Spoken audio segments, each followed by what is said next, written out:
Amigos, este es el programa Diálogos de Montonero. Bueno, faltan días, horas para el 7 de junio, el domingo 7 de junio. Los peruanos tendremos que decidir si seguimos apostando por el futuro, si mantenemos los incuestionables logros económicos, sociales e institucionales que hemos construido, organizado en las últimas décadas, o volvemos al pasado. A ese pasado en el que el peruano, la sociedad, el 60% de los peruanos se empobrecieron, donde una hiperinflación destruía la riqueza de los peruanos cada mañana que nos levantamos, donde hacíamos cola para comprar alimentos porque el Estado vendía arroz, leche, azúcar. También ofrecía servicios de cine, no había cine en ese entonces. Pero todo eso representa, a nuestro entender, el programa de nacionalizaciones y expropiaciones que el señor Roberto Sánchez el día de hoy quiere esconder, quiere ocultar con una serie de gambitos, de movimientos que felizmente para la gente a nuestro entender, está quedando meridianamente claro. Y la pregunta que nos hacemos es, si este programa se aplicara en el Perú, ¿qué pasaría con el sector privado? ¿Se mantendría? ¿Se destruiría? Y si se destruye el sector privado, ¿acaso inmediatamente no pasaríamos a ser Venezuela? Bueno, queremos reflexionar sobre estos asuntos y el día de hoy hemos convocado al señor Alfonso Bustamante Cani. Él es expresidente de la Confederación Nacional de Instituciones y Empresariales Privadas, CONFIEP. Es un empresario agrario de mucha actividad, de mucha influencia en el país y ha tenido la gentileza de aceptar esta conversación. Buenas tardes, señor Bustamante, gracias por el diálogo. Buenas tardes, doctor Andrés. Muchas gracias por invitarme más bien al Montonero. Bueno, gracias también, señor Bustamante. Bueno, mi primera pregunta sería, desde el punto de vista del empresariado, ¿el señor Roberto Sánchez es una amenaza para el sector privado o, como dicen algunos, todo está por verse? No, claramente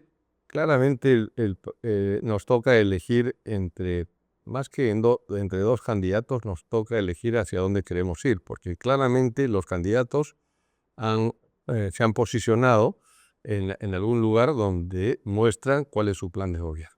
Un plan de gobierno, como lo has hecho en la introducción, de Keiko Fujimori, es generar, mantener la solidez de las instituciones, pero despertar al país.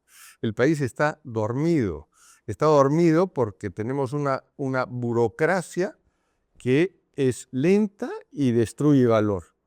Hoy día no se puede pensar en generar valor por sí solos. Si es por sí solos, lo que genera es la informalidad. La gran informalidad es la respuesta que tiene el ciudadano peruano y el empresario peruano, y al empresario me refiero a este señor que sale todos los días a ganarse su sustento, ¿no? Y que tiene que combatir contra el inspector que le quiere cerrar, ¿no? Que lo quiere echar de la vereda o contra estas cosas. Este es un empresario que, siendo tan difícil superar las barreras que nos impone la burocracia hoy día, dicen, no sé, yo resuelvo para mí y para mi familia salir a la calle y hacer lo que puedo. Ese señor está desprotegido del Estado, está ausente del Estado. Y el Estado es incluso su enemigo. Así es. No es informal porque uno quiere ser informal.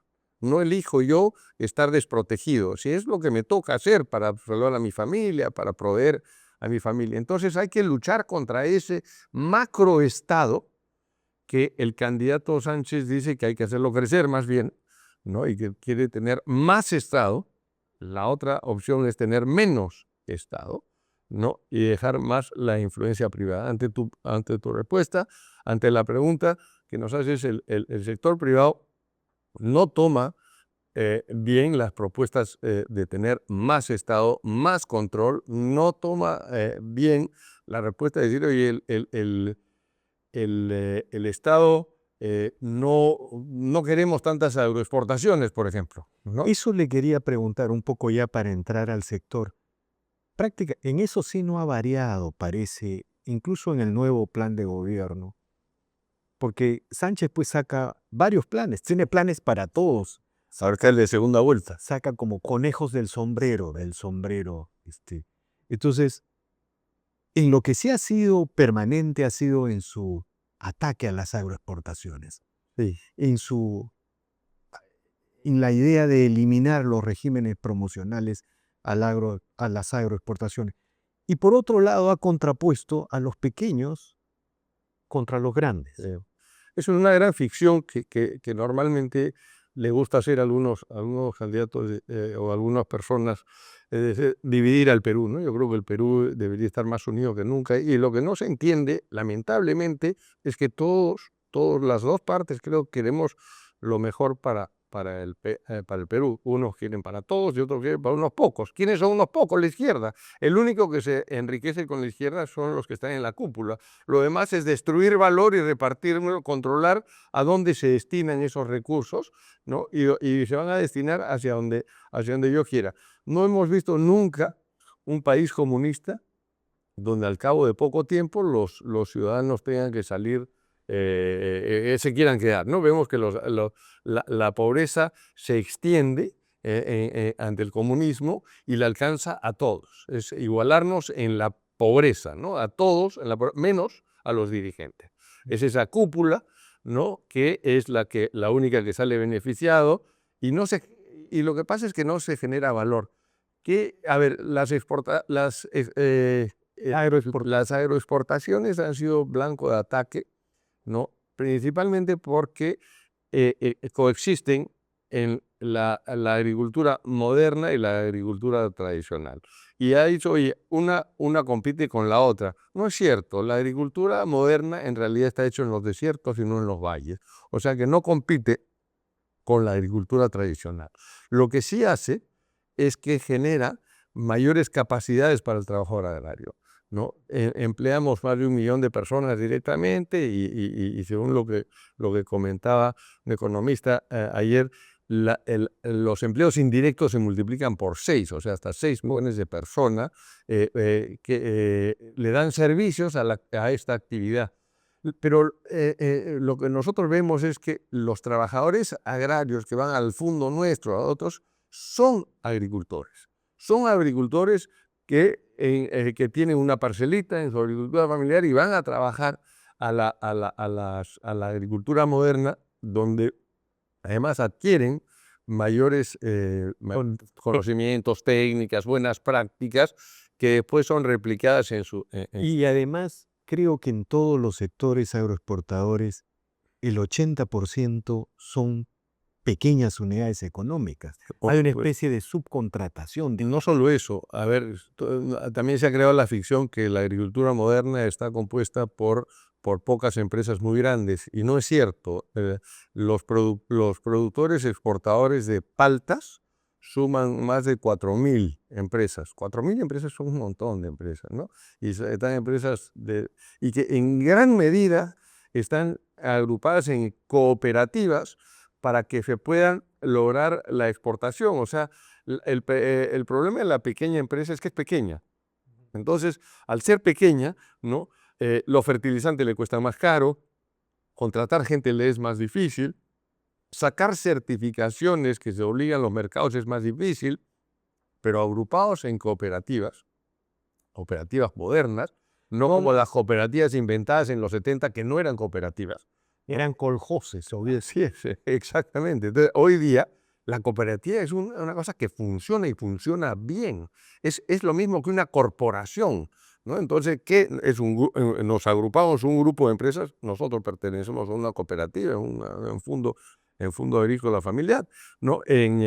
Donde funcionan bien las cosas. Entonces nos ayudan a comprar los fertilizantes, o sea, hacemos masa de grupo para poder comprar mejor, para contratar mejor, para exportar mejor. No tenemos empacadora propia en ese fondo, entonces nos agrupamos con varios otros para contratar mejor a dónde vamos a empacar nuestra fruta y dónde vamos a exportarla. Eso sí funciona.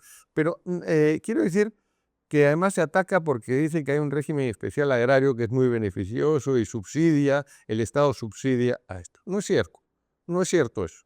El régimen de promoción agraria dejó hace muchos años de ser un régimen de promoción. Hoy día, el régimen agrario tiene dos componentes fundamentales.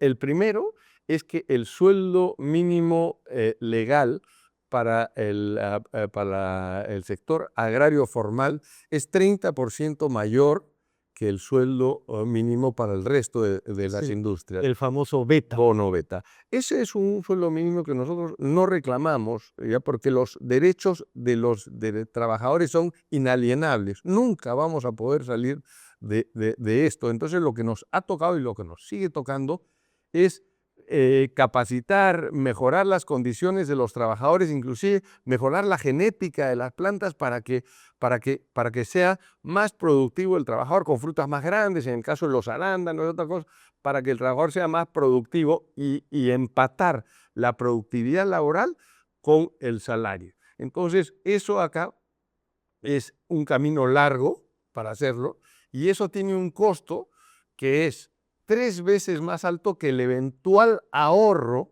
que significa la otra medida, que es una tasa impositiva menor de, en vez de 28,5, de 15%, ¿no?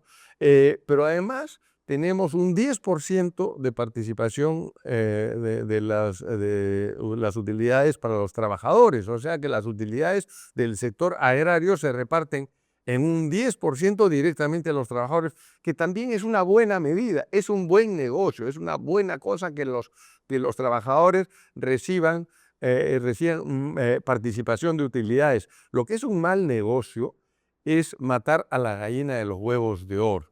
O sea, es un mal negocio que aparte de todas estas cargas tenga una carga impositiva mayor también. Entonces, realmente es un modelo que está funcionando, puede crecer, puede emplear más gente y le cambia la vida al trabajador agrario. O sea, pasan de recibir un ingreso del trabajador agrario en el sector informal de un promedio de 600 soles al mes y el trabajador de la agricultura moderna por encima de los 2.000 soles. Entonces, hoy día el trabajador agrario de la agricultura moderna recibe más de 3 veces la remuneración que recibía en la agricultura tradicional, ¿no? Digamos, y si mencionamos el tema de la pobreza, por ejemplo, es otra cifra dura. En las regiones agrarias la pobreza está muy por debajo de la media nacional, que es 25,7. En el Pues, caso de Ica, por ejemplo, está ya debajo de 6. sí, sí, claro. Pleno empleo, en donde hay agricultura moderna, hay pleno empleo, no solamente en el sector rural, sino en las ciudades, por ese 6 por 1, 6 empleos por uno o indirecto por uno. Entonces hay una suerte en todas las regiones de mejora de ingreso directo e indirectamente. Pero hay una cosa que preguntaste antes también, que la población se pregunta, oye, ¿qué pasaría si seguimos el modelo de las empresas administradas por el Estado? ¿No? Que es la propuesta. A ver, entonces, mejor le pregunto así. Imaginémonos que la segunda reforma agraria de Pedro Franque y de Pedro Sánchez se materializa, hipótesis negada. ¿Qué sucedería en el campo? Tenemos la experiencia de Velasco, donde la gente, con todos los problemas sociales que había, se alimentaba, donde salía Perico León, Teófilo Cubillas, estos morenos que eran capaces de competir en el mundo, salían de las haciendas. Claro. Bueno, ¿no? Pero ya después eso no hubo, la gente se desnutrición, en fin. ¿Qué pasaría con estas pequeñas islas de prosperidad que han convertido el boom agrario del mundo si es que se implementa el plan de Sánchez? Bueno, en realidad esta es una actividad que requiere, al ser hecha en los desiertos, al ser dependiente de genética y enormes cantidades de inversión, ¿no? Lo que pasaría es que eso se muere rápidamente. ¿Por qué? Porque requeríamos recambios varietales. Por ejemplo, en mi empresa hoy día estamos cambiando todas las variedades de arándanos por nuevas, con una inversión enorme, es como volver a comenzar todo el tiempo, principalmente por lo que dije, hay que tener mayor competitividad. Los mercados son muy competitivos, ¿no? Y es como una carrera de autos de altísima velocidad, te sales en la curva y te matas. Entonces, esto es lo mismo. Entonces, el mercado es muy competitivo, los precios vienen bajando Entonces nos obligan a tener las mejores herramientas, la mejor genética, y para eso se necesita competitividad. Y ya sabemos que una empresa que es administrada por el Estado, Petroperú, y a eso quiero llegar, no, Petroperú está lejísimos de ser competitiva. Entonces, en el caso de la agroindustria, ¿no? donde tratamos de hacer un experimento que varíe el rumbo, lo que va a suceder es que las inversiones, las reinversiones, en vez de hacérselas en el Perú, como se hacen ahora y en los propios campos, se van a ir a otro lado. A Chile, por ejemplo. A Chile, a Colombia, Está bajando a Brasil. Estamos viendo, podríamos hacerlo en cualquier lugar del mundo, pero cogemos hacerlo acá porque el Perú tiene unas condiciones excepcionales, pero no únicas. Entonces, se perdería muchísimo, sobre todo, toda esa riqueza que ha sido transferida al trabajador agrario, ¿no? En las regiones y a sus proveedores. Eso desaparece en una. Y claro, volvemos a los 70s y 80s, no solo Velasco, sino el tema de Velasco perduró hasta los 80s. Hasta el fines del gobierno de García. Así es. Entonces, ¿y dónde quedamos ahí? O sea, ¿qué pasó ahí? Hay que recordar. Las empresas, toda la actividad que había tenido éxito en el Perú fue expropiada, es decir, fue transferida o a los trabajadores o fue transferida al proveedor del Estado. Y esas empresas fueron poco a poco descapitalizándose. No teníamos un sistema de precios de mercado. Controles de precios. Controles de precios. Todo lo que hoy día se quiere replicar. Es increíble que todavía discutamos esto con todas las evidencias que hemos tenido. Por eso es importante recordar la historia, lo que decías tú en la introducción. Hiperinflación, escasez, colas, carencias de todo. A ver, por ejemplo, hoy el Banco Central de Reserva tiene 100.000 millones de dólares en posiciones de reserva. En la época de García creo que se llevó a menos 100 millones. Menos 140. Menos 140 millones de dólares. Yo hace poco encontré un papel de mi padre que le tocó en su calidad de ministro del gobierno de Fujimori, le tocó hablar en el Club de París y encontré unas notas de borrador que había usado él y que decían 4 cosas que lo convirtió en un discurso, pero yo las tengo en la memoria, porque dijo justamente reservas internacionales netas menos 140 millones de dólares.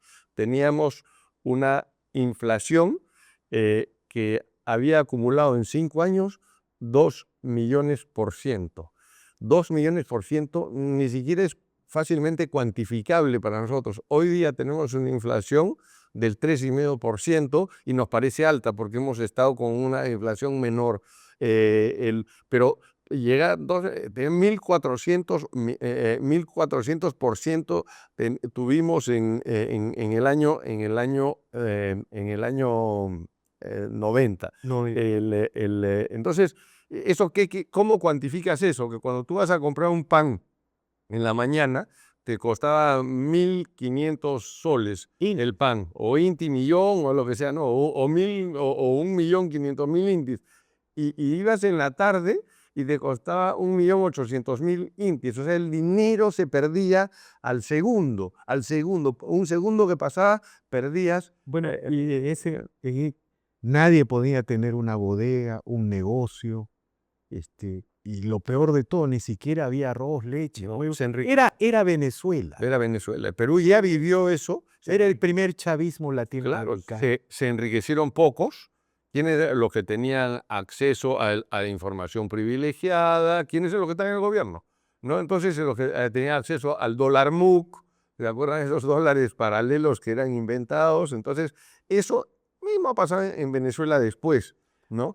Perdón, quiero ver qué es lo que pasaría con esas empresas. Imagínense a Petroperú que le ha pedido al Estado en los últimos 3 o 4 años, le ha pedido 36.000 millones de soles. 36.000 millones de soles, con esa plata podríamos haber hecho todos los hospitales que nos hace falta, todos los colegios que nos hacen falta, las carreteras. Entonces, eso le ha pedido en 5 años y sigue perdiendo plata, es un barril sin fondo, y sin embargo se le sigue alimentando a Petroperú con la excusa que tiene un rol subsidiario. Mentira, no tiene rol subsidiario. Imagínate entonces que tuviésemos 100 Petroperús.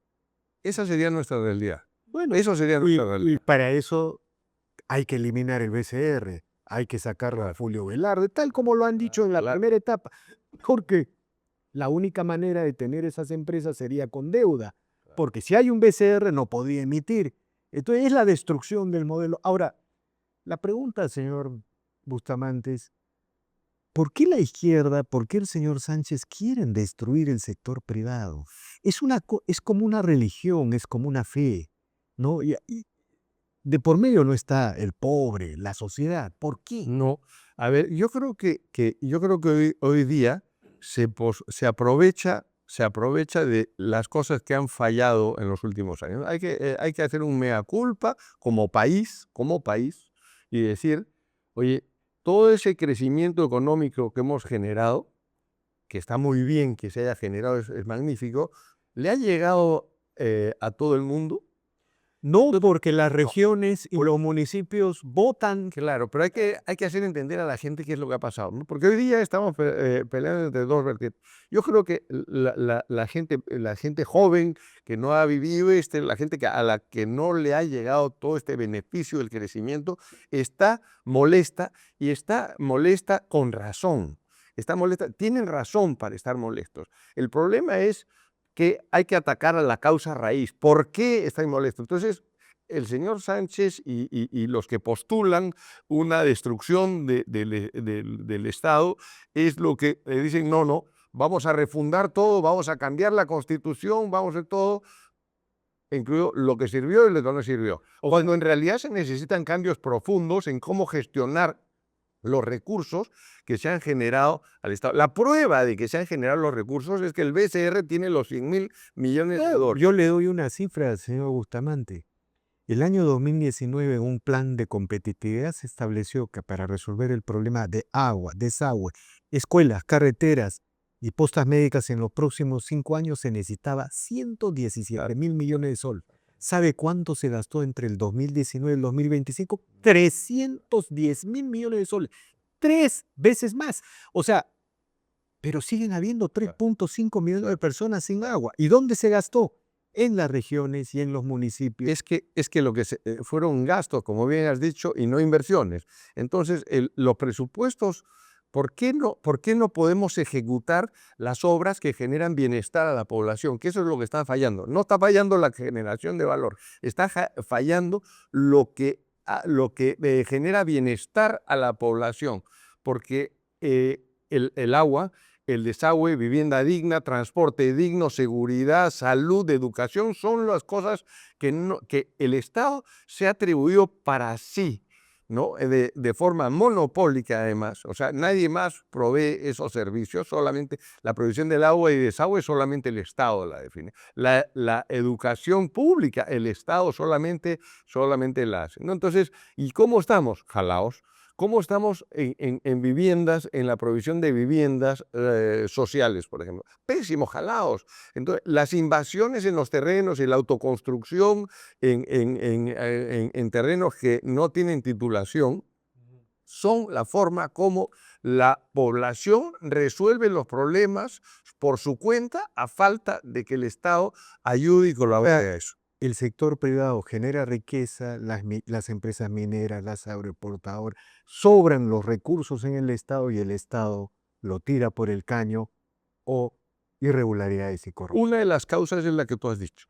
Se hizo una pésima, especialmente concebida regionalización en el Perú. ¿Necesitábamos descentralizar el país? Por supuesto que sí. Había un plan para hacerlo ordenadamente, identificando qué parte de la suerte debemos regirla en las propias regiones y cuál en el gobierno central.